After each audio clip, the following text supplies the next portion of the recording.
24 horas Central.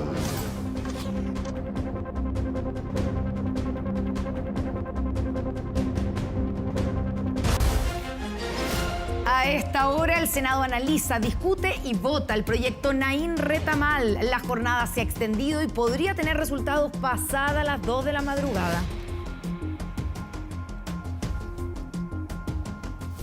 El presidente Boric firmó el acuerdo transversal por la seguridad. El documento contempla 92 iniciativas legales y de políticas públicas que abordan 5 ejes: prevención y víctimas, control, persecución y sanción, institucionalidad y policías.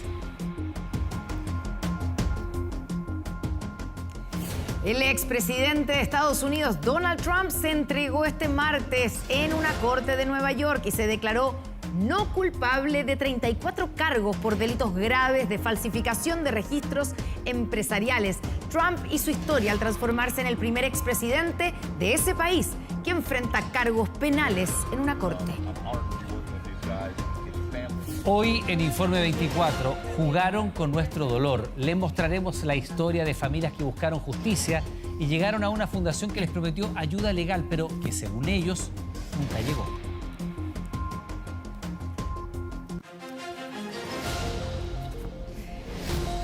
Muy buenas noches, bienvenidos, bienvenidas a las noticias. A esta hora la información y toda la atención está puesta en el Congreso, donde en el Senado, ¿cierto?, se está analizando y votando la polémica, el proyecto de ley Naín Retamal. Claro que sí, vamos de inmediato con Kevin Felgueras. Kevin, conversamos más temprano la posibilidad de que esto fuera resuelto durante la noche o extenderse incluso la votación para mañana. Sí, ¿cómo están, Iván, Connie? Muy buenas noches. Efectivamente, y esto lo confirmamos más aún hace solo segundos, cuando el senador de la Democracia Cristiana, Iván Flores, pidió y solicitó el acuerdo unánime de la sala del Senado para que este proyecto se votase en general y luego se diera un plazo hasta el día de mañana para dedicar toda la jornada de mañana a tramitar en particular esta iniciativa. Desde los sectores de oposición, particularmente desde la UDI, se levantó rápidamente la mano y se negó este acuerdo y por lo tanto hoy se va a tramitar hasta total despacho. Todavía restan al menos unas 7 intervenciones de parlamentarios acá en la Cámara Alta para llegar a la votación en general, que todavía no se abre porque al abrir la votación ya no se pueden incorporar más indicaciones. Y la noticia del momento obviamente es que a esta hora el Ejecutivo trabaja con la oposición y el oficialismo buscando un acuerdo político que permita viabilizar todos los puntos de vista y así tramitar más rápido aún la ley Naín Retamal. Todavía no se llega a ese punto de acuerdo, todavía no se abre la votación en general y se prevé que serán cerca de 100 las indicaciones que tengan que votarse en particular y por lo tanto esta ley no va a salir hoy, va a salir en esta sesión, pero probablemente durante la madrugada, así que estaremos durante toda la noche acá atentos a cómo sigue la tramitación de esta polémica ley Naín Retamal, que lo más seguro deba volver a la Cámara de Diputadas y Diputados a un tercer trámite constitucional. Claro, todavía queda para rato no solamente trámite constitucional, sino que una noche larga es lo que se espera allá en el Congreso. Estamos en contacto permanente, Kevin. Cualquier novedad, volvemos contigo ahí al Senado. Buenas noches y hasta cualquier momento. Les estamos contando. Que esté bien. Bueno, de hecho, el Tribunal Constitucional es la opción que ven con mayor seguridad por parte del oficialismo para la ley Naín Retamal, que mantiene, como veíamos recién, intención al Congreso Nacional. Claro, en caso de que finalmente no pase, ¿cierto?, esta prueba, la prueba del Congreso. Los parlamentarios de gobierno reiteraron sus dudas al proyecto, que está en el Senado, como veíamos, y que incluso el presidente de la República pidió legislar con responsabilidad la iniciativa. ¿Han evaluado el tema del veto? ¿Cómo han llegado los parlamentarios? En este momento estamos en sesión del Senado, estamos concentrados en el debate de hoy, tratar de buscar acuerdos. Eso es el esfuerzo hoy día. Las conversaciones no cesaron durante toda la jornada. Ministros en la sala del Senado analizando opciones para evitar las dos ideas que suenan fuerte entre los parlamentarios del oficialismo que desde hace horas proyectan el futuro de la ley Naín Retamal. Un veto del gobierno para modificar el proyecto u otra alternativa que desde el lunes es un secreto a voces al interior del Congreso. Por supuesto que vamos a ir al TC, por supuesto que vamos a ir al TC si es que se aprueba este proyecto de ley tal como salió a la Cámara. Antes que ir al Tribunal Constitucional, que no, porque a lo mejor sí. Ese es un derecho que tienen los parlamentarios, tanto en el Senado como en la Cámara, de poder recurrir al TC por algunos artículos que serían inconstitucionales. Hoy día tiene una composición más favorable a la izquierda. Pero bueno, es una inconsistencia más. Les pediría que tengan la oportunidad de revisar los procesos de persecución penal a carabineros que han sido imputados de la comisión de delitos. Los parlamentarios advirtieron incluso en sala que faltó escuchar más expertos por un proyecto que busca fijar la legítima defensa privilegiada de las policías cuando utilicen sus armas de servicio en caso de ver en riesgo su integridad sin quedar en calidad de imputados. El debate incluso se tuvo que suspender para acomodar los tiempos de discusión de la polémica ley Naín Retamal. Se suspende la sesión hasta por 20 minutos, se cita a los comités en la sala de al lado. Ha habido las diferencias. Bueno, hay espacio hasta el término de discusión general para que puedan hacer cambios. Ojalá ocurran. Si lo único que estoy diciendo es que esto se tiene que despachar hoy. Día clave para la iniciativa que incluso llevó al presidente de la República a entrar en el debate. Antes del comienzo de la sesión publicó en su cuenta de Twitter una carta firmada por más de 80 abogados quienes plantearon sus reparos al proyecto. Al gesto se sumó el llamado que formuló en el Palacio de la Moneda. La ley en particular era perfectible.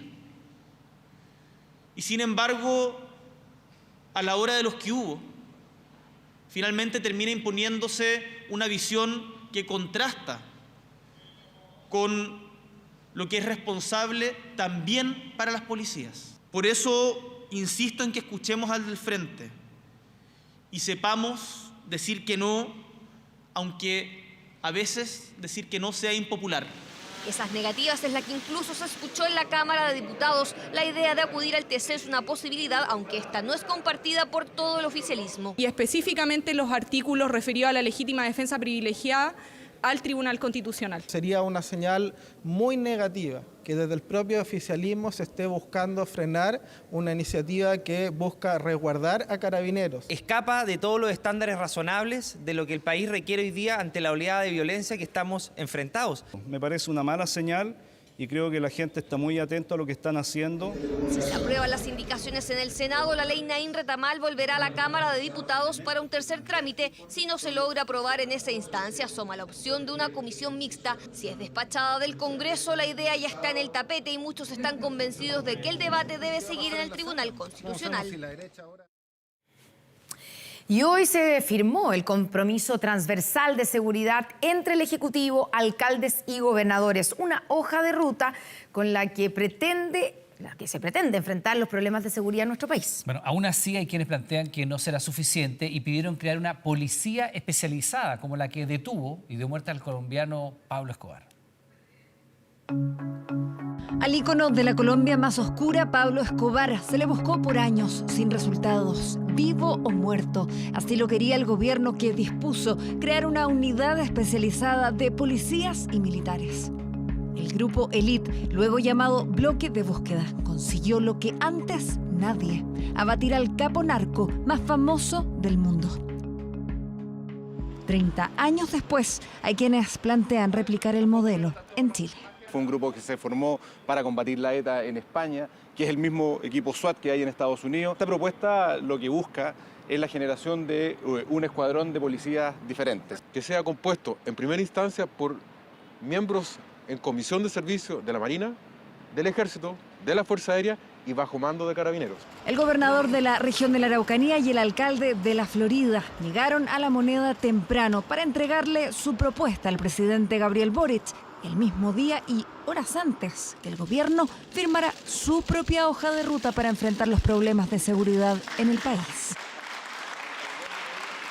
Una discusión que partió hace tiempo. En octubre, el gobierno convocó a todos los sectores para generar un compromiso transversal para la seguridad. Hubo avances, pero los indultos concedidos en diciembre del 2022 provocaron que la oposición se retirara de la mesa.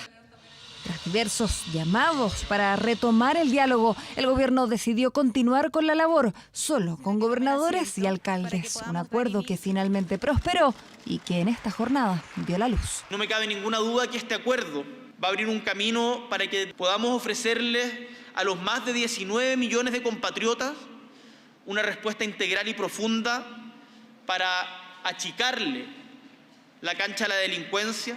Fue firmado en la Moneda, cita a la que asistieron representantes de los gobiernos regionales y comunales de todo el país. El documento incluye 92 medidas divididas en 5 ejes: prevención y víctimas, control, persecución y sanción, institucionalidad. y aumento en la dotación de policías. Más allá de su contenido y quiénes van a ser sus protagonistas, nos muestran que sí se puede, que podemos trabajar con la disposición de construir acuerdos, que podemos marcar un camino que no se base en derrotarnos unos a otros, sino en construir puentes.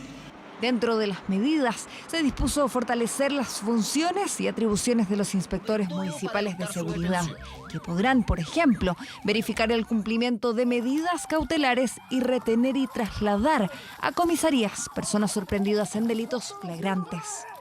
Los gobiernos regionales, en tanto, podrán desarrollar programas para contar con mayor tecnología y prestar asistencia legal y de salud mental a víctimas. Los municipios, transversalmente y sin distinción política, apoyamos una agenda de seguridad que derive en políticas sostenibles y duraderas. Que creo que lo más importante es que justamente unidos encontremos los caminos para poder demostrarle a la delincuencia que vamos a generar un punto de inflexión frente al sistema garantista, que lo único que ha hecho es sembrar impunidad. Un compromiso al que suscribieron también el alcalde de la Florida y el gobernador de la Araucanía, pero insisten, para combatir al narcotráfico y el terrorismo se requiere más, una policía especializada en ello. ¿Qué le parece la propuesta de los alcaldes y el gobernador de la Araucanía, que habla de una policía de élite militarizada? Ya tenemos eso, se llama golpe. En el Congreso, la propia ministra del Interior desestimó la propuesta. En el Parlamento generó reacciones. Hemos invertido como país en personas de la Armada, en personas del Ejército, de la Fuerza Aérea, que tal vez tienen capacidades. ¿Por qué no utilizarlas? Creo que el alcalde ha estado en exceso en el camino comunicacional. Creo que la angustia por ser candidato a presidente de la República no le hace bien al tratamiento de este tema. Las medidas que contempla el compromiso transversal para la seguridad, firmado este martes, buscarán ser materializadas a través de distintos proyectos de ley que serían presentados dentro de las próximas semanas para ser discutidos en el Congreso. Cambiamos de tema para contarle que la estructura del anteproyecto constitucional continúa tomando forma. Durante los plenos de esta jornada, los expertos constitucionales aprobaron por unanimidad importantes artículos que vamos a revisar junto a Agustina Álvarez desde el ex Congreso Nacional. Agustina, ¿qué tal? ¿Cómo te va? Buenas noches.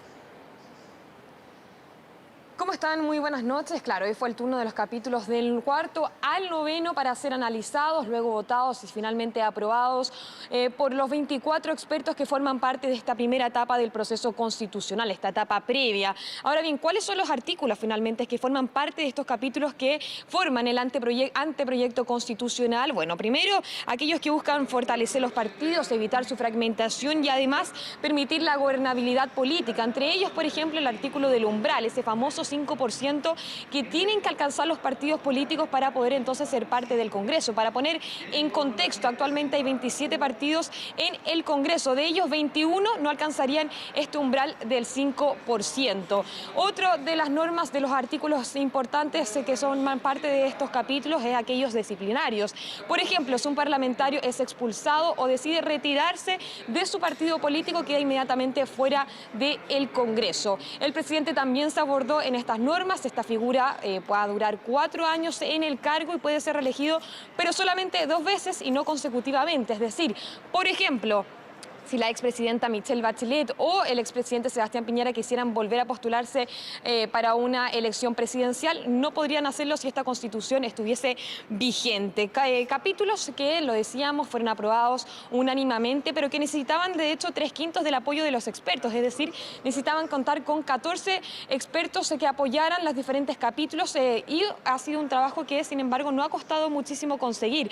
Ahora bien, esto tiene que ver más allá del tinte político que tiene cada uno de los expertos por el trabajo previo, por las negociaciones que se han llevado a cabo antes de realizar los plenos. Vamos a escuchar parte de las declaraciones de los expertos que hablaban sobre esta luna de miel, como la han denominado muchos, a esta etapa primeriza respecto a los capítulos constitucionales del anteproyecto.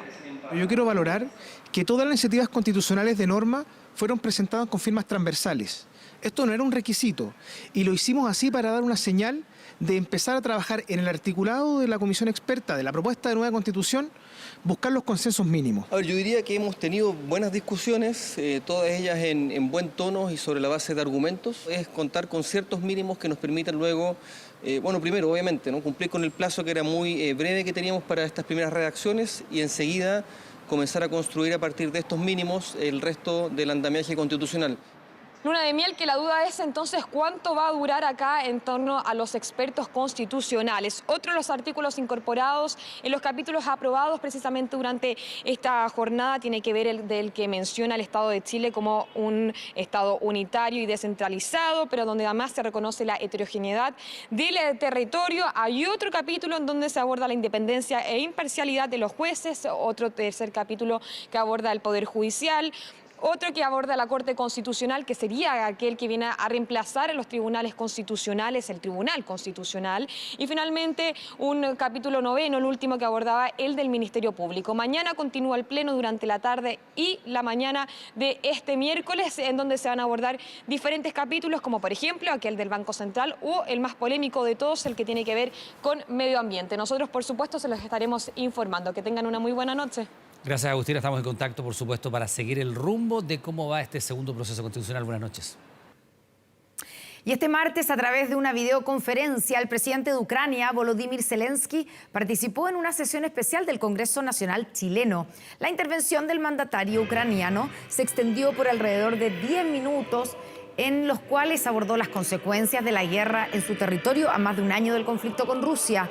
Zelensky llamó al Estado chileno a respaldar a su gobierno y defender la paz y la soberanía de su país. La instancia fue liderada por el presidente del Senado, Juan Antonio Coloma, y de la Cámara de Diputados, Vlado Mirosevic. Este último lamentó que los diputados y senadores del Frente Amplio y del Partido Comunista no asistieran a la instancia. Desde ese sector, algunos legisladores justificaron su inasistencia, señalando que los asuntos de Estado dependen del Poder Ejecutivo. Lo lamento porque lo que hay con esta invasión rusa a Ucrania es la violación del derecho internacional. Chile es un país que ininterrumpidamente ha apoyado el derecho internacional. Por lo tanto, no comparto para nada que alguien se haya arrestado de esta participación. Nos dirigimos por el apoyo a ustedes, al pueblo chileno. La vida siempre tiene un valor igual, el valor más alto. No hay nada en el mundo que pudiera justificar la exterminación de la vida de la gente civil. Estoy muy agradecido a la República de Chile por la condena en principio de la agresión rusa. Más de 1 millón de viajes en el territorio nacional se esperan para esta Semana Santa, mientras los locatarios de las zonas turísticas ya se preparan para la masiva llegada de los visitantes. Llevamos pescado, llevamos corvina, un poco de todo. De todo y hasta con sartén en mano se va este cliente de Caleta Portales, uno de los clásicos de Valparaíso para hacer las compras de Semana Santa.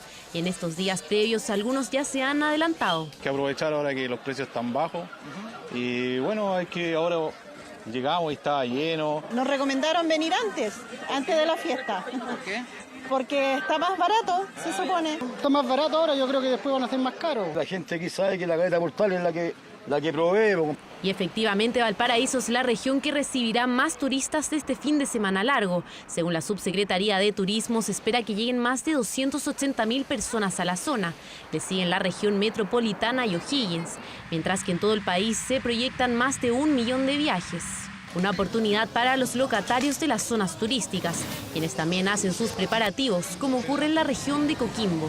Como artesanos acá de la Plaza La Recoba, lo estamos esperando y preparándonos para el fin de semana. Siempre nos tenemos que preparar con todo porque aquí llega mucha gente a disfrutar de las carnes y los pescados de la región. Tenemos un 70% de reservas ya para la región completa. Claro, porque los balnearios son el destino clásico durante estos días, aunque en el caso de las costas del norte han estado marcadas por la gripe aviar.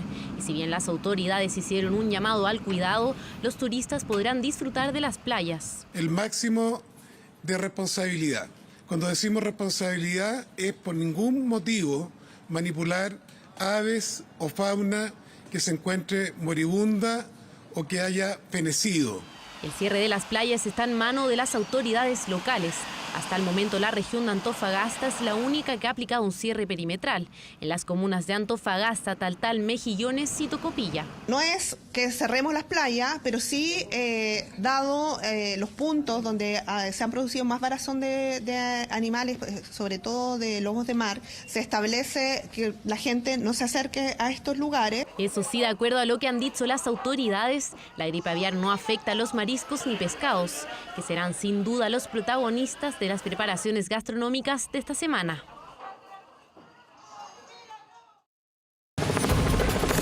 Frontera global. Vamos a la noticia internacional del día. El expresidente Donald Trump protagonizó este martes una acusación histórica en Nueva York por supuestos pagos ilegales, en la que se declaró no culpable en los 34 cargos que se le imputaron. Y hace minutos dio declaraciones tras su retorno a Florida. Estamos con nuestra editora internacional, Andrea Aguilar, para conocer todos los detalles de esta jornada que ha sido maratónica. Exactamente, y maratónica. ¿Cómo estás, Connie? Muy buenas noches. Y hace pocos minutos terminaba la comparecencia del expresidente Donald Trump desde su residencia en Mar-a-Lago, en la Florida, en donde finalmente vimos un acto de campaña en toda ley. Vuelve nuevamente sobre el tema de la que le habían quitado las elecciones en el año 2020, vuelve con acusaciones en contra del gobierno del presidente Joe Biden. Habla de persecución política. Todo lo que se esperaba que hiciera prácticamente repite esto.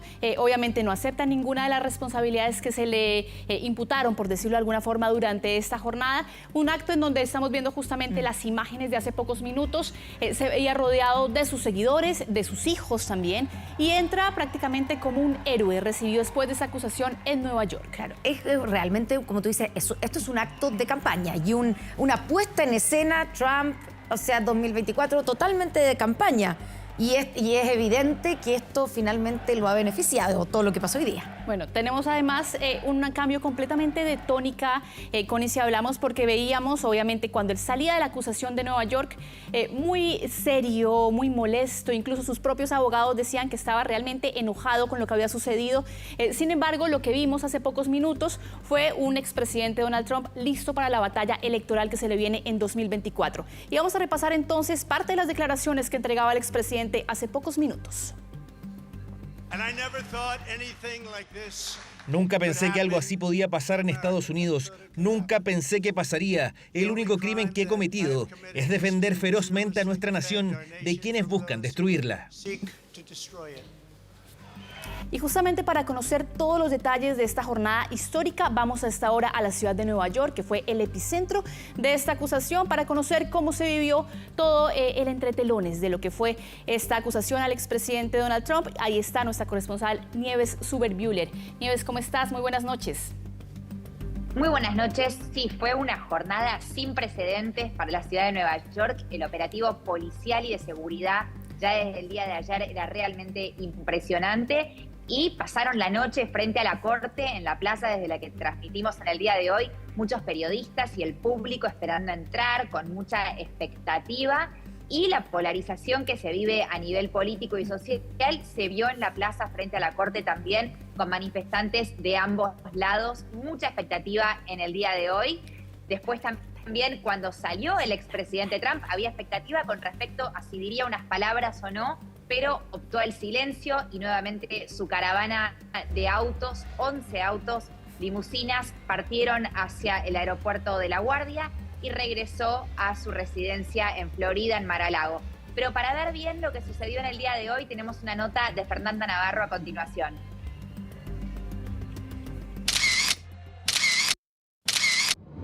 Imágenes que sin duda quedarán inscritas en la historia de la política estadounidense.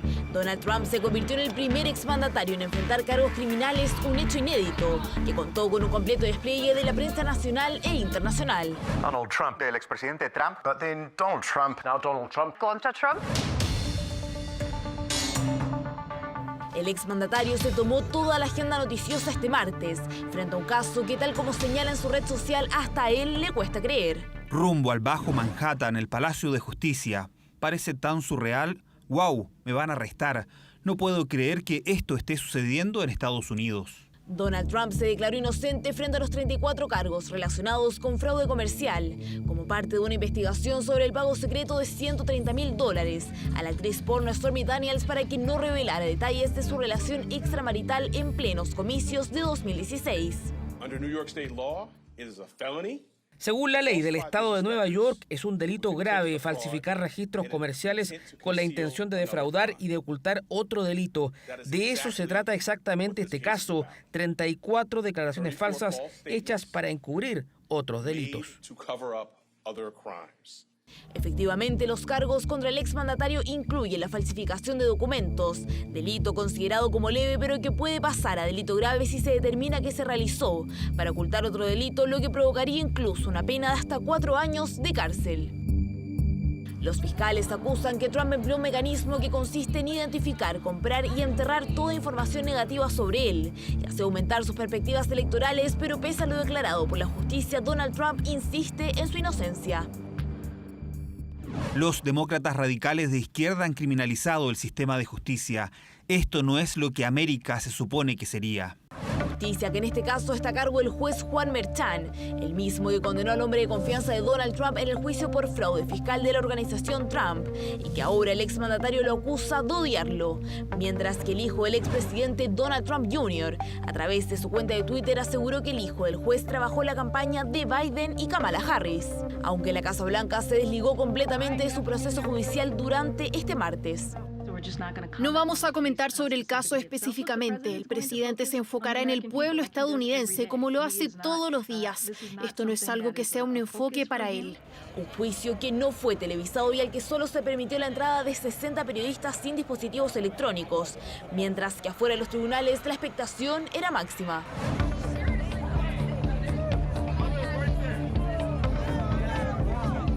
Seguidores y detractores del exmandatario se juntaron en un mismo lugar para apoyar la decisión judicial o cuestionarla. Se ha estado burlando de todos, haciendo una parodia de todo. Simplemente piensa, ¿cómo puedo llamar la atención? Le encanta el circo, pero hoy es un día muy serio, es un día histórico.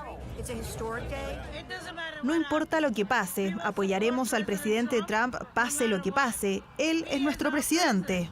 Por ahora solo queda esperar. Recién el 4 de diciembre Donald Trump volverá a Nueva York a una nueva audiencia del caso, fecha que sorprende ya que será solo meses de las primarias republicanas en las que Donald Trump participará con la clara intención de volver a la Casa Blanca en 2025. Nieves, una vez que ya se acaba, ¿cierto? Este día intenso, maratónico allá en Nueva York, ya me imagino que empiezan los análisis de lo que viene hacia adelante, tanto desde el punto de vista de este juicio, porque lo que pasó hoy día, para que entendamos, es simplemente la formalización. Esto está comenzando, pero también da la impresión que se lanzó oficialmente la candidatura presidencial de Donald Trump. Sí, la candidatura está oficialmente lanzada y fue un acto de campaña, lo que vimos hace pocos minutos. Él está capitalizando esta situación, él denuncia persecución política y lo que denuncia es que está sucediendo en plena campaña electoral. Hizo eco de esas denuncias en este acto en Mar-a-Lago frente a sus seguidores.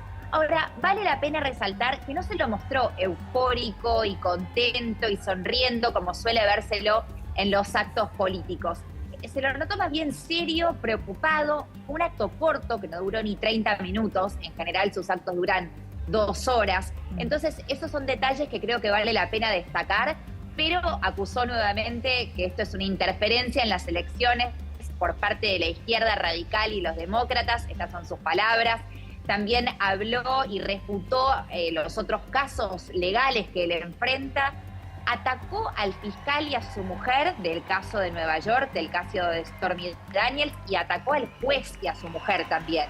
Y esto me llamó la atención porque en el día de hoy el juez le alertó al expresidente Trump que tuviera cuidado con los comentarios en las redes sociales, que no sean incendiarios contra el fiscal. Y en el momento en el que aterrizó en la Florida y comenzó su acto en Mar-a-Lago, lo primero que hizo fue atacar al fiscal y al juez. Así que me pareció como que se fue un poco de libreto, que se fue un poco de lo que tenían pensado sus asesores para él, me parece.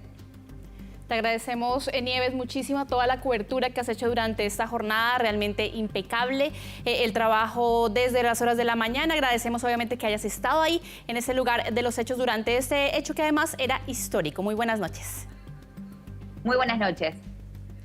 Bueno, pero expliquemos también, Connie, quién es quién en este entramado después judicial que ha terminado con el expresidente Donald Trump sentado en el banquillo de los acusados. Vamos a ver una gráfica en donde prácticamente es un organigrama que parte desde el expresidente, obviamente, Donald Trump, que se va nutriendo de lo que son sus abogados, por ejemplo, Todd Blanche, que es la cabeza de la defensa del presidente Trump, que ya había representado al ex jefe de campaña del exmandatario, también al alcalde, justamente, vemos ahí Tom Blanche, que además es bastante nuevo en lo que es la defensa del expresidente Donald Trump, porque recordemos que estaba centrado en Susan Nichols y en Joe Tacopina, la defensa. Ambos tienen larga experiencia, obviamente. Ella incluso tiene toda una fama de hacer unas defensas bien, de cierta forma, polémicas. Ha estado al frente de juicios o de defensas de miembros de la mafia. Él también ha sido un abogado bien reconocido. Esa es la defensa con la que el expresidente Donald Trump se va a enfrentar durante estos meses.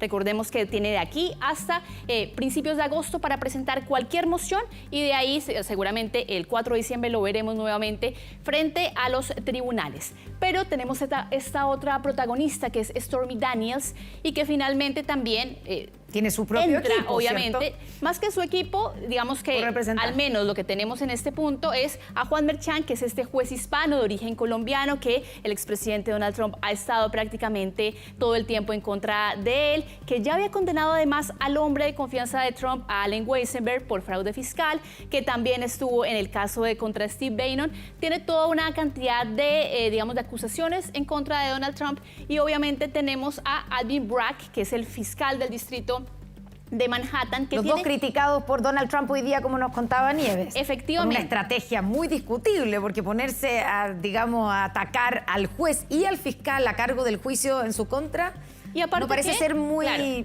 Él además, Connie, es una figura, obviamente porque fue el primer afroamericano en llegar a ese cargo como fiscal distrito de Manhattan, y además el primer funcionario judicial que se atreve a enjuiciar a un expresidente de los Estados Unidos. Después de eso llegamos obviamente a la protagonista de todo este enredo, que es Stormy Daniels, esta actriz porno con la que supuestamente el expresidente Donald Trump habría tenido algún tipo de relación extramatrimonial, que ese no es el crimen ni nada, ni el pago a ella como tal es ilegal. Lo que es ilegal es que él haya dicho que esos eran pagos a su abogado. En el fondo haya hecho pasar ese pago por el silencio de ella como gastos de campaña. Efectivamente, y ahí entra entonces Michael Cohen, que es el ex abogado de Trump, que había sido uno de sus hombres de confianza durante muchos años, y que en 2018 él termina siendo enviado a la cárcel, y ahí obviamente se rompe toda amistad. Él empieza a ventilar, y finalmente, bueno, Lanny Davis, que es el abogado de Cohen y que además es un hombre bien importante porque fue asesor de Bill Clinton, de Hillary Clinton. Así que tenemos acá prácticamente la gran pintura de lo que podría ser el juicio que seguramente se va a avecinar, y en donde volveremos a ver al expresidente Donald Trump a principios de diciembre nuevamente sentado en el banquillo de los acusados. Andrea Aguilar, muchas gracias por esta completa cobertura que hemos tenido de este día, que es sin duda histórico. Muy buenas noches. Que estén bien, buenas noches. Seguimos contigo, Iván. Claro, para contarles de la polémica que generaron las declaraciones de la ministra del Medio Ambiente, quien en una entrevista aseguró que el gobierno alistaba un alza en el impuesto específico a los combustibles. Ante los cuestionamientos debido al impacto de esa medida en los bolsillos, aclaró sus dichos y explicó que esa decisión corresponde al ministro de Hacienda.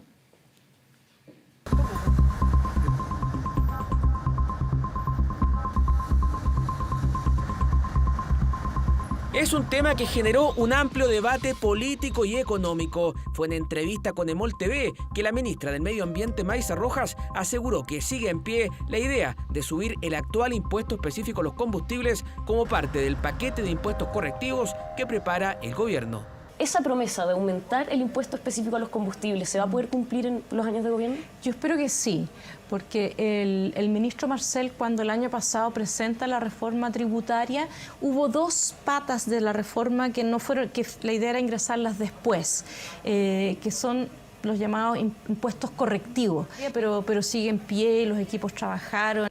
Declaración que generó polémica inmediata. Chile Vamos y republicanos llegaban hasta con un lienzo al Congreso lanzando duras críticas contra la ministra del Medio Ambiente. Ni siquiera en el oficialismo respaldaban la idea. Y que revela una vez más una total desconexión del gobierno con los momentos que está viviendo nuestro país. En Chile el precio de los combustibles ya está alto y el impuesto es muy alto. Por lo tanto, aumentarlo más no va a cambiar el consumo. La gente que hoy día está consumiendo es porque necesita hacerlo. Y bajo ningún punto nosotros tampoco lo vamos a apoyar, porque entendemos que subir el impuesto específico al combustible aumenta totalmente el costo de la vida. Polémica que fue subiendo de temperatura. Los camioneros se plegaban a la crítica e incluso el movimiento No Más TAC alertaba con movilizaciones a través de redes sociales. Por lo tanto, los gremios estamos en alerta y no descartamos movilizaciones para que se impida esta medida que finalmente nos va a afectar a todos los chilenos. Fue tanto el revuelo que la ministra Rojas, en una declaración pública, salió a aclarar sus dichos, asegurando que su respuesta a dicha pregunta se refería a los impuestos correctivos en general, donde se incluye este impuesto verde, cuya decisión aún no está tomada. En ningún caso, como Ministerio del Medio Ambiente, hemos anunciado una modificación al impuesto a los combustibles, pues en cuestión de materias impositivas es el Ministerio de Hacienda el que realiza los anuncios.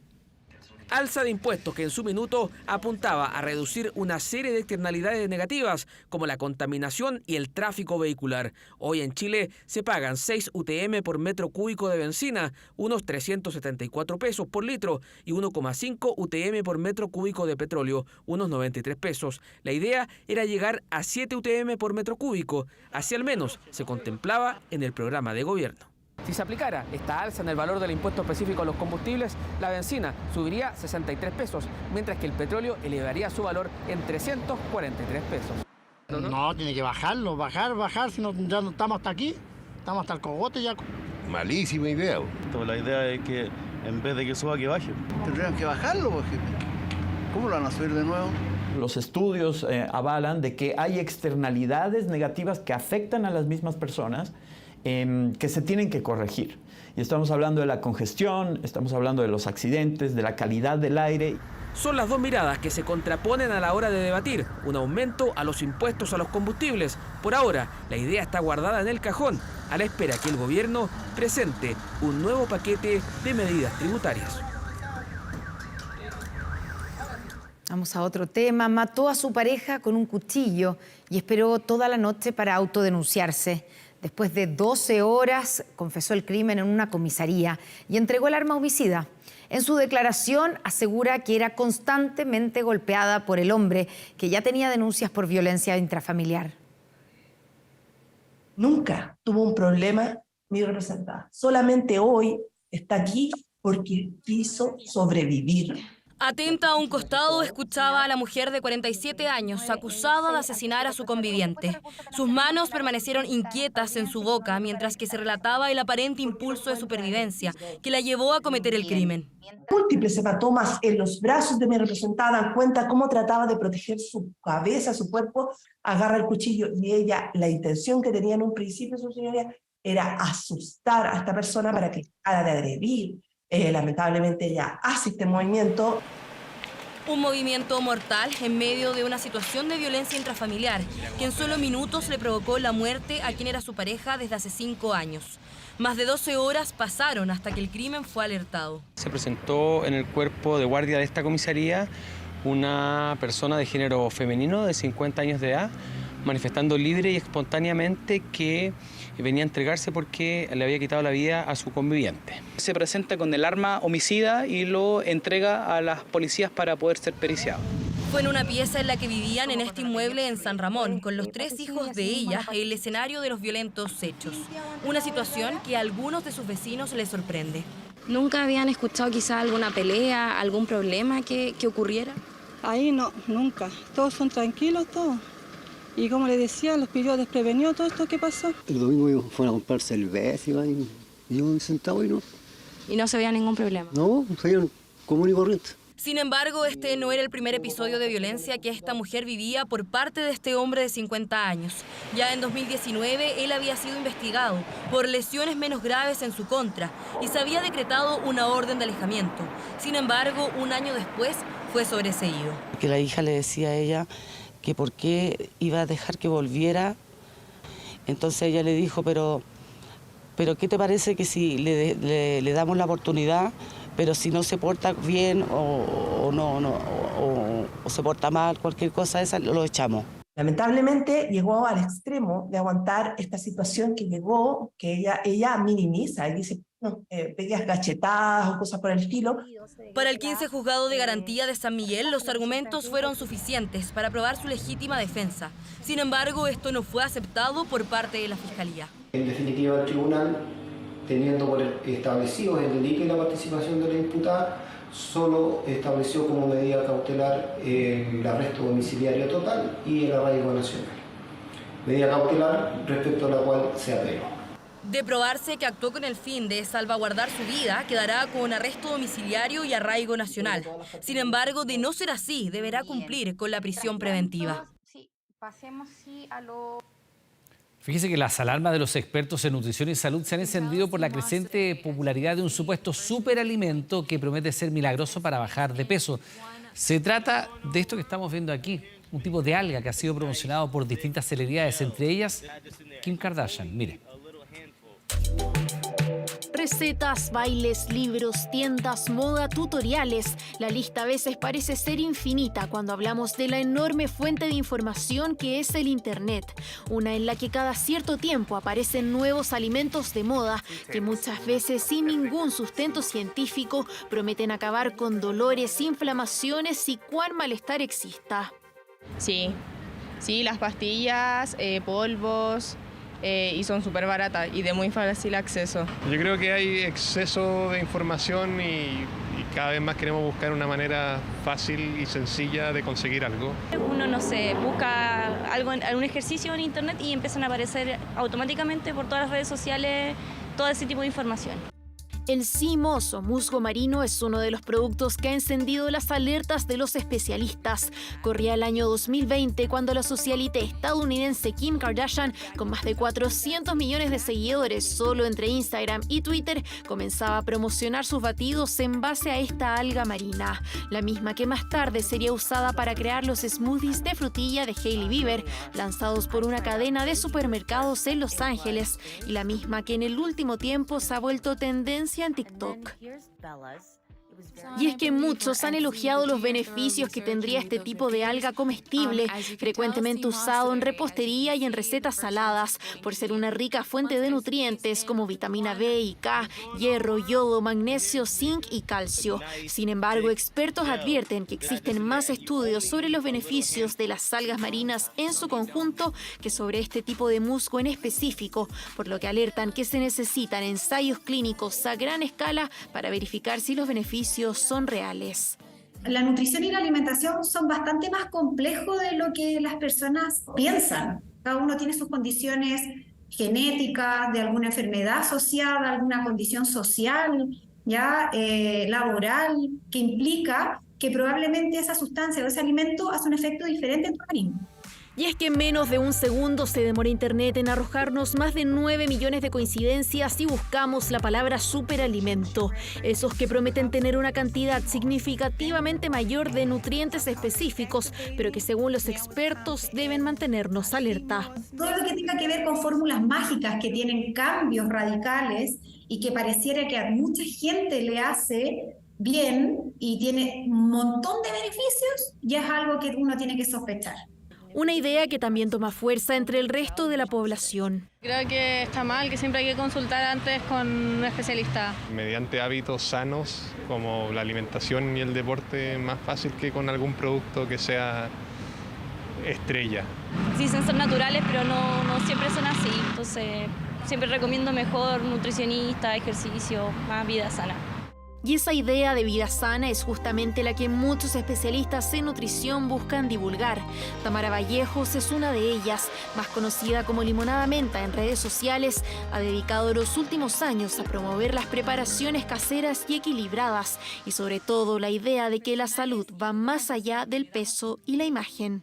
Eso ha sido una historia larga y yo creo que desde que existimos como humanidad y los estándares estéticos se pusieron en nosotros hace muchos años atrás, ahí radica todo este tema de tener estas soluciones rápidas y ver qué le funciona a mi amiga o a la influencer de moda o a una famosa, y lo agarro y lo pruebo y me da lo mismo si deja efectos nefastos en mi organismo. Sus consejos, asesorarnos con expertos y reflexionar de quiénes estamos recibiendo recomendaciones para así evitar consumir estos supuestos productos mágicos sin antes tener la opinión de un especialista. Una batalla campal se vivió en un liceo de Antofagasta. Estudiantes se enfrentaron en una masiva pelea que dejó 11 alumnos detenidos y 20 docentes con lesiones. El establecimiento educacional se vio obligado a suspender las clases. Oh, igual la están haciendo cagar.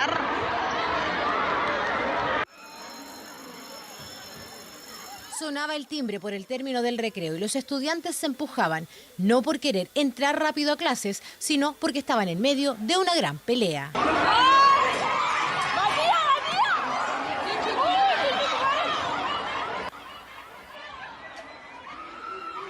Una tensa mañana en el Liceo Comercial de Antofagasta. La riña se habría iniciado en el primer recreo. En el segundo los golpes volvieron, sumando cada vez más involucrados. A mi hijo lo amenazaron que lo iban a matar con arma de fuego. O sea, a mí me llamó una inspectora y me dice, venga a buscarlo porque si no a su hijo lo van a matar. Tiene el pómulo, lo tiene dañado, golpes en las costillas, tiene un diente trizado. Cuando yo llegué al colegio, estaba el colegio súper alborotado, andaban carabineros, los profesores gritando.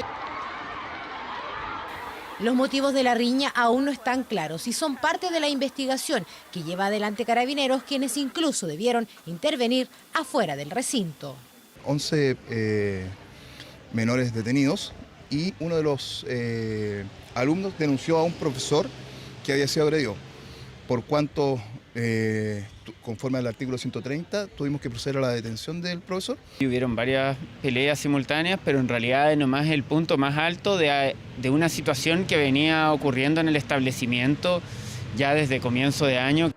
Los estudiantes que protagonizaron los violentos incidentes tienen entre 13 y 19 años. La mayoría quedó con lesiones leves. Más de 20 docentes debieron ser trasladados hasta la Mutual por los golpes que recibieron cuando intentaban separar, también para recibir contención psicológica.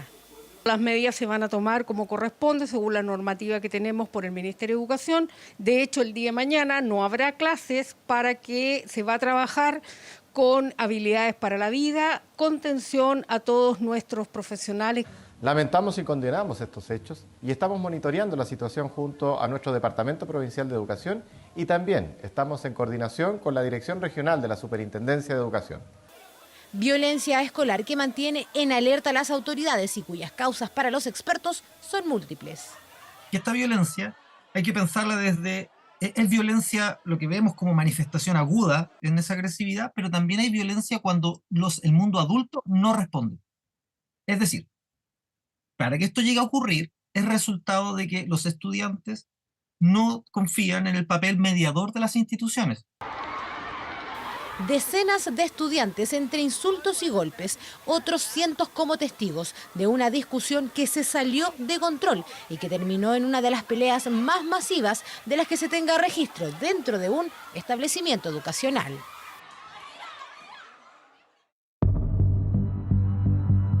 Tuvimos casi 3 años, no, casi 3 años y no hicieron lo que tenían que hacer. ¿Qué le prometieron ellos a usted? Justicia. En la mayoría de los casos sabían que sus causas no podían prosperar de mejor manera y que hicimos todo lo que se podía. No hicieron firmar este documento. Todas lo firmamos en el que dice de que hay que pagar los 15.000 pesos. ¿Qué nos comprometimos nosotros? A hacer lo posible, primero por reabrirla y segundo por tratar de conseguir un resultado favorable. Jugaron con nosotros y con nuestro dolor. Informe 24. Bueno, lo veíamos en ese adelanto, ¿no? Perdieron a sus hijos en circunstancias trágicas y buscaron hacer justicia con la ayuda de la Fundación Chile de Pie. Pero hoy estas familias acusan haber quedado a la deriva en sus procesos judiciales y afirman que solo jugaron con su dolor. Este es el Informe 24 de Natalie Catalán.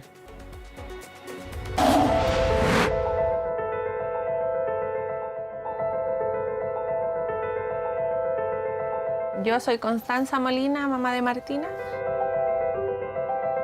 Yo, Rodrigo Carrasco, papá de Martina. Cintia tenía 24 años, con su hijo de 7 años, embarazada.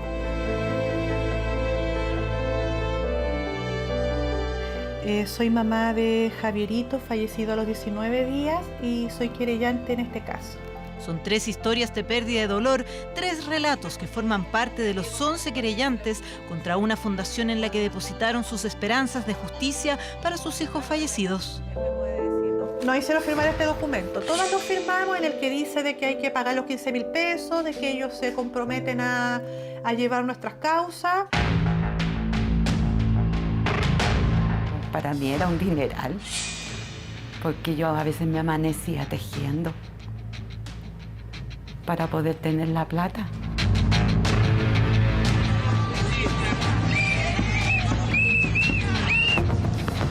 Hola a todos, desde aquí, buenas y mojadas tardes. Les habla Fabiola Aliante, abogado y presidente de Fundación Chile de Pie. Funcionaba como fundación, pero nunca existió tal fundación porque los mismos fondos que eran supuestamente aportes voluntarios, pero que después eran cuota mensual obligatoria, iban todos hacia la cuenta personal de una de las socias de la fundación. Además de que los pagos se realizaran a una cuenta personal, los querellantes relatan que les pidieron realizar rifas para reunir fondos, supuestamente para costear la tramitación de causas que en la práctica no se habrían gestionado.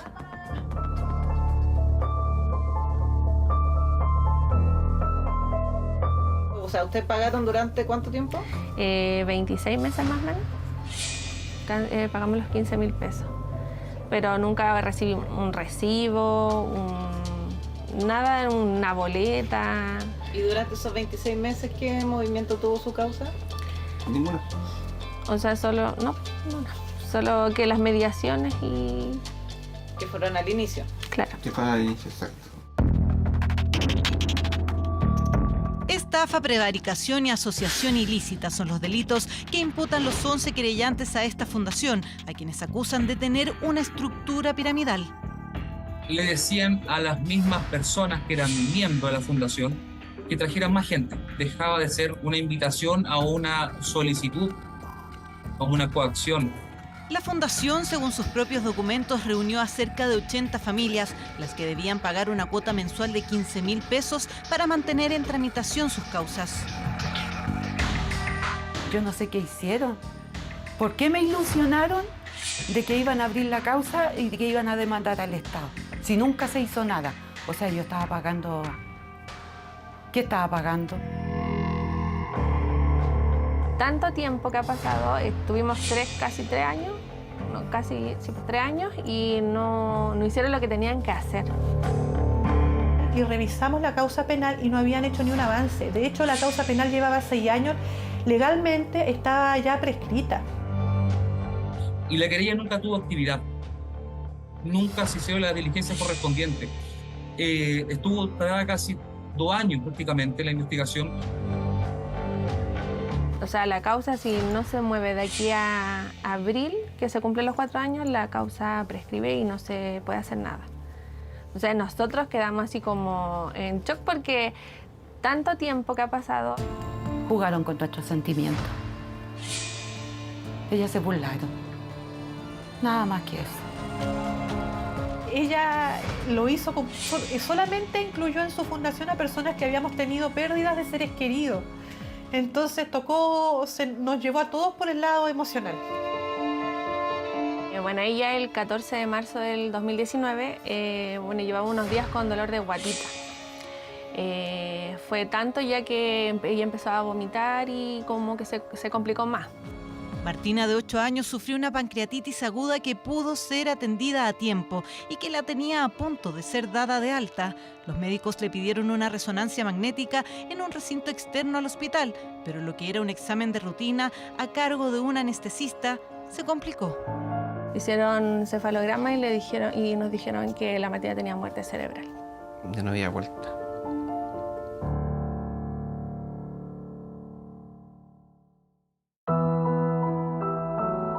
Cintia se perdió el 5 de enero del 2009, en lo cual yo la busqué mucho.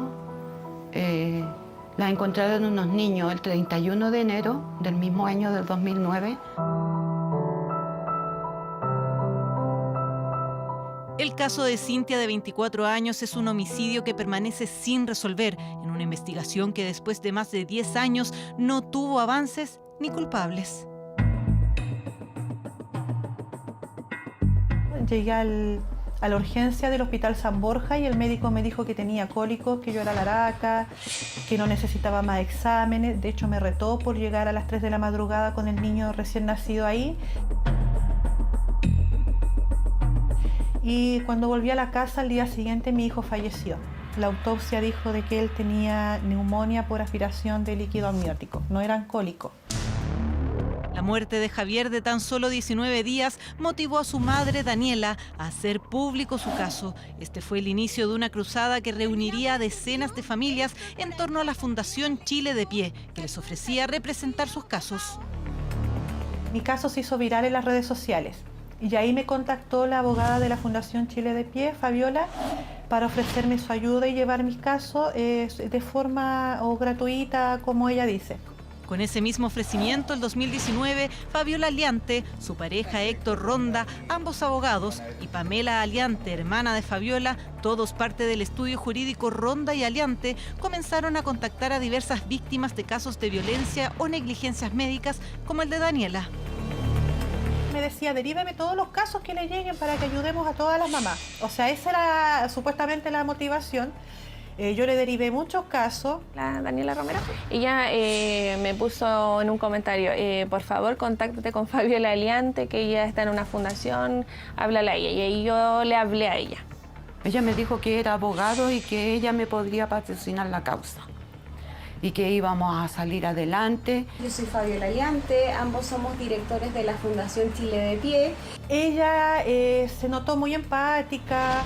Me dijo que ella me entendía, que estaba con mi dolor, que ella iba a hacer todo para que yo lograra hacer justicia por mi hijo. Como que lloraban con nosotros y como que eso nos llamó como el que quizás nos entendiera tanto y nos diera tanto así como apoyo y que dijera ya, no, nosotros vamos por ustedes. A mí me endulzaron el oído y como me vieron vulnerable, dijeron, Tati, aquí estamos.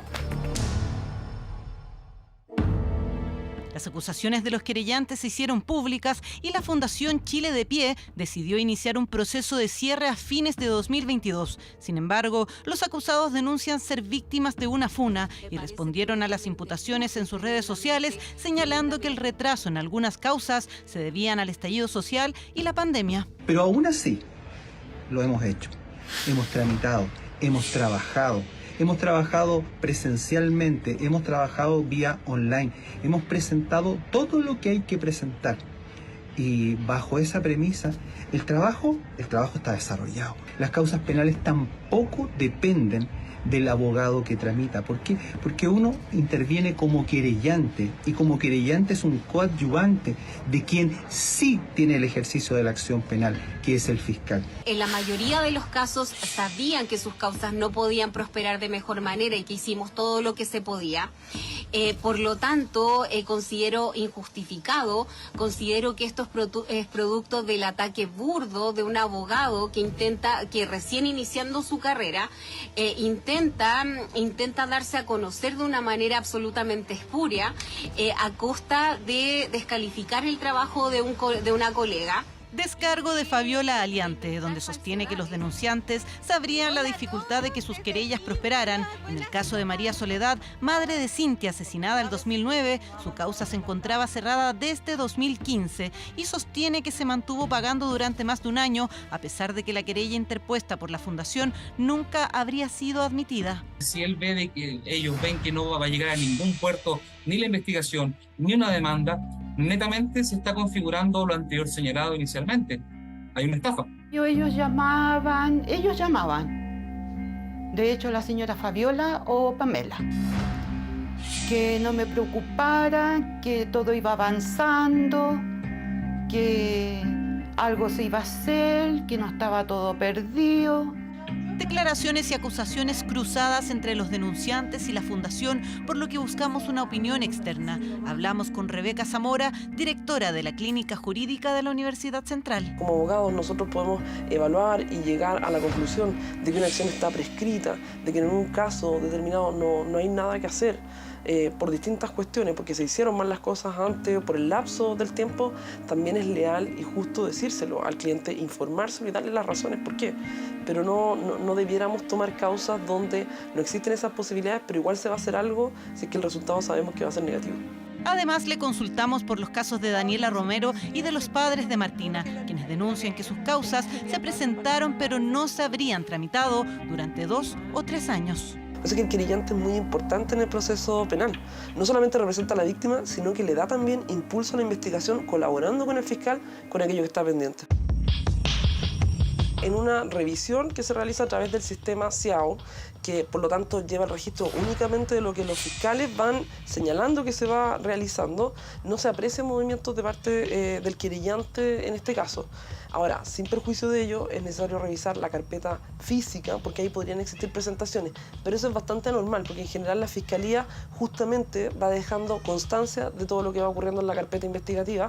¿Qué le prometieron ellos a usted? Justicia, que iban a poder abrir la investigación porque esto estaba cerrado, la causa. O sea, prácticamente nos sacaron plata, aunque sean 15.000 pesos en 3 años, pues pueden sacar la cuenta cuánto es, y no se hizo nada, o sea, no se hizo nada útil. Llegamos a las oficinas de Ronda y Aliante Abogados para entrevistarnos con Héctor Ronda, uno de los representantes de la Fundación Chile de Pie, para tener su versión de los hechos de primera fuente. Hemos tomado conocimiento de esa querella y esa querella es posterior y por lo tanto es una clara represalia a una acción legal que tomamos nosotros en contra de esas mismas 11 familias y en contra del abogado que las representa por extorsión. Se produjo porque nos envían un correo electrónico en el cual el abogado que representa a estas familias, específicamente representando a una de ellas, nos señala que podríamos llegar a un muy buen acuerdo si nosotros accedíamos a pagarle la suma de 10 millones de pesos con la finalidad de bajar publicaciones, porque esto se inicia por unas publicaciones que realiza tanto el abogado como la querellada, la primera querellada. ¿Usted niega entonces la acusación que hacen ellos de que se habrían abandonado las causas? Porque en términos generales, mi cliente, mi representado, puede estar de acuerdo o no en los plazos, puede estar de acuerdo o no en la forma en la cual yo tramito su causa. Y cada vez que requirieron información mía, la tuvieron, ya sea mía o a través de mi socio o los demás directores. Por lo tanto, es imposible señalar que las causas estuvieran abandonadas. ¿Qué nos comprometimos nosotros? A hacer lo posible, primero por reabrirlas y segundo, por tratar de conseguir un resultado favorable. También abordamos el cobro de 15.000 pesos que se pactó entre la Fundación y los beneficiarios, donde se estipula que el no pago de la cuota es un incumplimiento y daría término al beneficiario como usuario de la Fundación, lo que también se les avisaba por WhatsApp ante el retraso del pago. Si alguien no tenía los 15.000 para pagar y había firmado este acuerdo, ¿podía seguir en la Fundación o tenía que salirse? Hasta donde yo sé, nunca se quedó fuera una persona que no pudiese pagar. Pago que los querellantes denuncian se hacía a la cuenta personal de Pamela Aliante y no a la cuenta de la Fundación.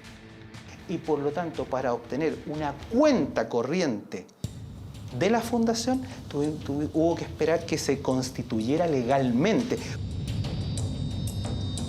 Los pagos, si usted me apura, esto fue en junio del año 2020. Que es aproximadamente 8 o 9 meses después de que nacimos como movimiento. O sea, a partir de junio ya los pagos de los 15.000 tenían que ir a la cuenta de la Fundación. Así es. Tenemos algunos registros de pagos hasta junio del 2022 que siguen siendo a la cuenta de Pamela. ¿Por qué se produjo eso? ¿Sabe lo que pasa? Es que uno le informa y les dice, ¿sabe qué? El pago se hace, y es más, hay un indicativo que se les mandaba a los papás, a las mamás, en que señalaba, los pagos tiene que hacerlo a esta cuenta. Mucha gente nos decía, es que yo estoy acostumbrado a mandarla a esta otra cuenta que era la información anterior. Y claro, nos vamos a encontrar con estos tipos de pago hasta diciembre del 2022. Héctor Ronda respondió a todas nuestras consultas y abordamos cada uno de los 3 casos presentados en este reportaje. Sobre la causa de María Soledad y su hija Cintia, sostiene que intentaron 3 veces reabrirla mediante presentación de querella. En la última ya nos dice y nos da la respuesta legal el tribunal y nos dice, mire, encontrándose la investigación cerrada, es improcedente, no puede seguir intentando querella, porque ya esto se decretó judicialmente. Sin perjuicio de eso, cosa que no lo menciona, insistimos con el fiscal de la causa para poder revisar y con nuevos antecedentes poder reaperturar esta causa. En ese intertanto, creo que, y entendimos que al parecer las expectativas de la señora María Soledad no estaban siendo cubiertas por nosotros. ¿Por qué? Porque era una causa que se encontraba y se encuentra actualmente cerrada judicialmente, razón por la cual desistió de continuar con nosotros y nosotros renunciamos al poder en esa causa. Respecto al caso de Martina, sus padres sostienen que no se habrían realizado las solicitudes de diligencias necesarias en los más de 3 años que formaron parte de la fundación y que eso habría provocado que su causa estuviese próxima a prescribir en abril de este año. Falsedad absoluta, porque yo debo haber conversado a lo menos en 4 oportunidades con la fiscal Jimena Coca de la Fiscalía Oriente. Más, conversamos con la fiscal hasta el último día. Y por tanto, que me digan que no se hicieron gestiones, que no se hicieron solicitudes o que ni siquiera se conversó con la fiscal, eso es absolutamente falso. En cuanto al caso de Daniela Romero, Héctor Ronda reitera que se habrían efectuado todas las diligencias pertinentes ante el fiscal y adjudica la eventual prescripción a las acciones que ejecutó el posterior abogado de Daniela. Modifica completamente la demanda, en la misma causa, modifica completamente la demanda diciendo que no se considere nada para atrás. O sea, cuando hoy día vayan a notificar la demanda, está prescrita. Pero no por una acción mía, por una acción temeraria de ellos. Como estudio jurídico hemos absorbido, ¿qué es lo que significa eso? Hemos absorbido a todas las familias que quedaron respecto del proceso de cierre y término de la fundación. Más de 60 familias continúan con nosotros y no han pagado un peso más de lo que pagaban en la fundación. Nosotros vamos a seguir con lo nuestro, que nosotros tenemos un punto donde tenemos que llegar, y es que con las familias que tenemos y con las que podamos ayudar con posterioridad, buscamos un poquito de justicia. Lamentamos de verdad el accionar de estas personas. Ya la negligencia médica nos embarró la vida como familia, y ahora esto es como otro golpe súper fuerte que no sé ni siquiera cómo describirlo.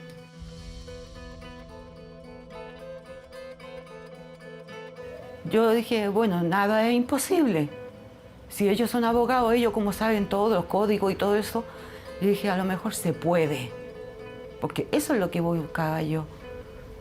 Abrir la investigación, porque de un principio todo se hizo mal. Jugaron con nosotros y con nuestro dolor. Como decía Constanza, pues buscar un culpable e individualizar quién fue el que tomó decisiones que a lo mejor no se tenían que haber tomado, porque a ella le queda una vida entera por delante. Entera por delante. Son las dos versiones del conflicto que enfrenta a una fundación y a quienes fueron una vez sus usuarios. Estas familias, en tanto, deben seguir buscando maneras de lograr justicia por sus hijos. Pasan ya algunos minutos de las 22 horas. Recordamos que a partir de estos momentos Televisión Nacional de Chile está autorizada para transmitir programas para mayores de 18 años. Atención con lo siguiente: oficiaba misas, realizaba ceremonias de matrimonio y bautismo y dice no cobrar por sus servicios, pero hay un pequeño gran detalle: no es sacerdote, al menos no de la Iglesia Católica convencional. El Obispado de Chillán lo denunció públicamente cuestionando la validez de sus sacramentos. El llamado es a no dejarse engañar.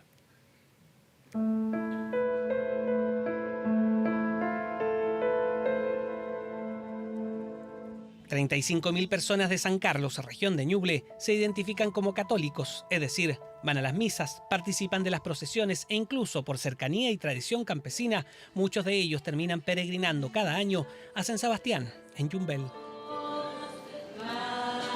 Una zona de tradiciones donde la voz del sacerdote es una opinión más que válida en muchas decisiones familiares. De ahí la alerta puesta por el Obispado de Chillán al detectar feligreses que intentaban regularizar sacramentos y se daban cuenta que quien los había administrado no estaba en el registro de sacerdotes. Es el caso del padre Luis Bravo Vega, de la misión Nuestra Señora de Fátima en la Villa Los Poetas de San Carlos. No tiene una capilla, pero sí ha oficiado misas en esta sede social y también algunas residencias particulares. De ahí la declaración del Obispado de Chillán, donde aclaran que Bravo Vega no pertenece a su clero, aunque realice ceremonias religiosas en base al rito de la Iglesia Católica. Es una persona que celebra sacramentos al modo de los sacramentos católicos y además pertenece a una congregación que tiene el nombre de una congregación católica o iglesia católica. El padre Luis Bravo Vega efectivamente no pertenece a la Iglesia Católica Apostólica Romana, la que depende del Vaticano y que reconoce al Papa Francisco como su máximo líder. Yo pertenezco a la Iglesia Católica, Apostólica y de la Cátedra de San Pedro. Nosotros somos sede vacantista. No reconocemos a este Papa como Papa. Para nosotros es antipapa. La Iglesia Católica Apostólica y de la Cátedra de San Pedro está reconocida por el Ministerio de Justicia como entidad religiosa de derecho privado desde el año 2016. Es el mismo estatuto que rige a los cultos evangélicos. ¿Soy cura? Uno, para ser sacerdote tiene que estar registrado en Chile, en el registro del Ministerio de Justicia de Chile. Y ahí inscribir la religión a la que uno pertenece en el Ministerio de Justicia. Goza de personalidad jurídica y por lo tanto el Estado reconoce su existencia y la reconoce como capaz de contraer derechos y de poder ejercerlo. El problema apunta a la publicidad. En sus redes sociales, el padre Bravo indica que la misión de su iglesia es llevar a las personas la fe católica de siempre, lo que es entendido por el común de la gente como la misma religiosidad que se imparte desde la Catedral de Chillán. El hecho de presentarse como católico o de ofrecer un rito católico sin pertenecer a la Iglesia Católica Apostólica Romana es inductivo a la confusión. Si bien eso no se puede perseguir penalmente, otra cosa es el derecho canónico, que habla de un castigo justo contra quien se hace pasar por sacerdote. Lo más delicado es que esta persona celebró sacramentos a gente católica que no son sacramentos. Y eso, bueno, la gente cuando se entere, eso le va a generar una tristeza, un malestar, en fin, se va a sentir engañada. Un cuestionamiento que apunta a la fe de las personas. Todo en un marco social, como la región de Ñuble, donde lo que diga o no un sacerdote, como era hace muchos años en todo Chile, es escuchado con atención. El Servicio de Impuestos Internos tiene en la mira a los influencers, que son personas con una imagen reconocida, muchos de los cuales no estarían declarando ni tributando las rentas que obtienen por las fotos y los videos que suben en las redes sociales. Bueno, el organismo centró su análisis en 4 plataformas y en la cantidad de seguidores que tienen. Verónica Moscoso con los detalles. Con solo 21 años, Ignacia Antonia es la influencer más famosa de Chile. También una de las mejores pagadas de América del Sur por concepto de publicidad, menciones o contenidos subidos a su cuenta de Instagram, donde acumula 10 millones de seguidores. Como ya saben, no estoy en Chile. Esta joven también es la reina indiscutida de TikTok, con 30,2 millones de personas que siguen cada uno de sus pasos. Me vuelves loco toda tú, ¿qué quieres que te diga? Ella tiene su propia agencia de talentos, una empresa que organiza eventos y la contratación de publicidad. Su padre asegura que por todas las actividades se pagan impuestos. La agencia contacta al influencer y lo que hace es hacer el contrato y en este contrato dejar estipulado la cantidad del pago, el método de pago y, por supuesto, y no menos importante, el documento de pago. María José, más conocida como Lady Ganga, partió hace 8 años como influencer. Recuerda que fue algo bastante natural cuando algunas marcas le pidieron que las promocionara. Hoy su Instagram es como una revista con datos, columnas de opinión y también publicidad. Igual a Bailita. 200.000 personas la siguen en su cuenta personal y 94.000 en su podcast Amicas. Jamás uno va a recibir un pago en negro o algo que no sea a través de ya sea una boleta de honorarios o una factura. Las empresas que quieren que promocionen su marca, como en cualquier relación comercial, deben hacer un contrato. Tengo una iniciación de actividades, tengo una empresa, tengo, claro, una contadora que ve todo el tema, por supuesto, de números y ahora el tema de la renta. Pero no todos los influencers están en regla. Tras hacer un estudio de las distintas redes sociales, el Servicio de Impuestos Internos detectó que hay por lo menos 141 personas que no están tributando todo lo que ganan. Se analizaron 4 plataformas: Twitch, Instagram, TikTok y OnlyFans. De acuerdo al número de seguidores, hicieron una estimación de ingreso por concepto de publicidad, donaciones y suscriptores. Por ejemplo, si en TikTok una persona tiene 1 millón de seguidores, el ingreso anual estimado podría llegar a ser de 167 millones de pesos. Estamos iniciando un proceso de fiscalización y también un llamado a estos contribuyentes que son bien conocidos para efectos de que presenten sus declaraciones de renta y que sean un ejemplo frente al resto de la ciudadanía. El Servicio de Impuestos Internos está notificando a 4 personas diarias para comprobar el análisis que hicieron. Los 4 que estamos llamando a este proceso de fiscalización, el nivel de ingresos que han declarado en los últimos años no es consistente con el nivel de seguidores que tienen y el nivel de interacción que tienen en redes sociales. Hoy te traigo 3 tips para el cuidado de tu ropa. Primero, utiliza las perlas. La gran dificultad que tiene este nuevo modelo de negocios es cómo determinar cuándo es canje y cuándo es un negocio. Se le puede pagar con un artículo de lujo caro y en ese caso ese sí es un ingreso y por lo tanto se tiene que ver cuál es el valor comercial de ese artículo con el cual le están pagando. Que es de uso profesional, por lo tanto su aplicación está solo... Y es ahí cuando surge la discusión si es renta o no. Cuando una marca quiere que tu promociones un colchón, eso no se considera como parte de un pago, sino que se considera como parte del producto que tú quieres promocionar.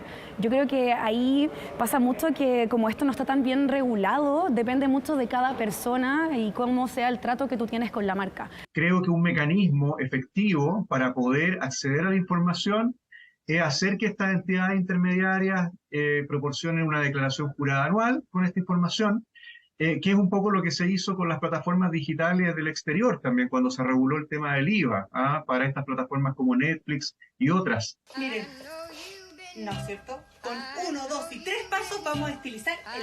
Andrea todos los días entrega novedosos datos útiles y tips caseros en su cuenta de Instagram. La siguen 136.000 personas. Para ella, este es su trabajo.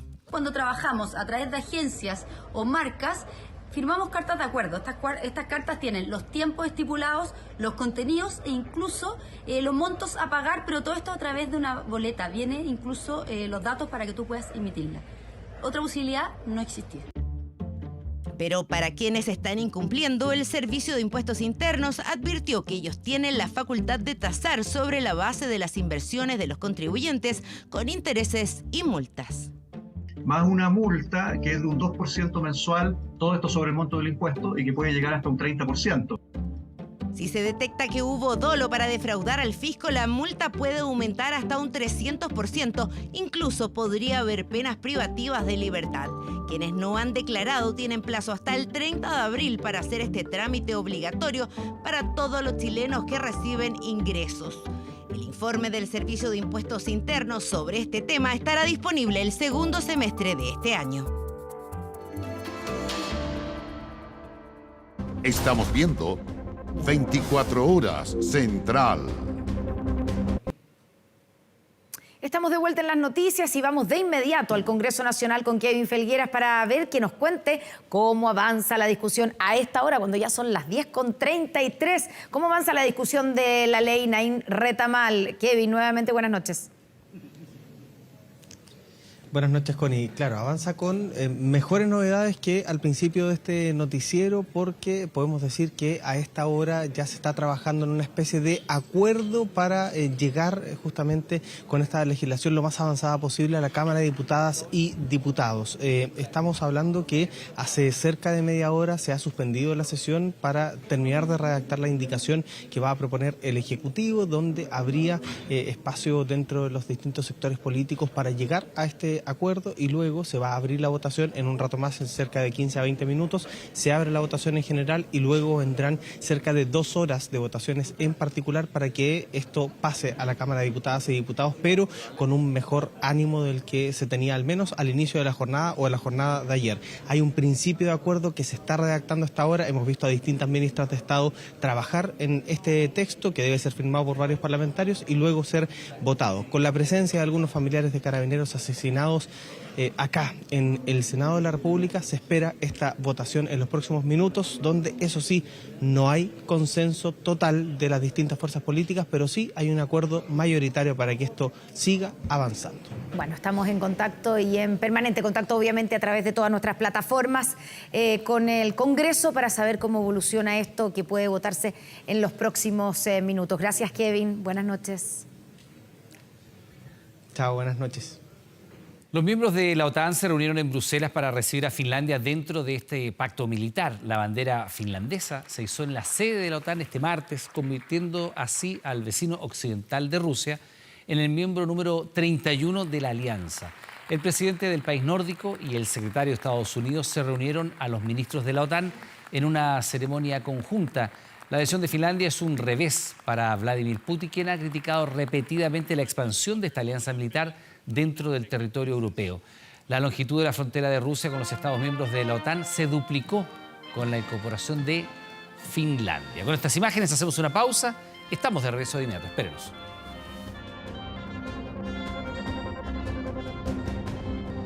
Terminamos ya las noticias. Mirando así. ¿Y encontraste algo? Encontré, sí, Muy la invitación que vamos a hacer para después de las noticias. Que siga junto a nosotros, por supuesto, ya viene todo por mi familia. Que tenga muy buenas noches. Buenas noches, hasta mañana.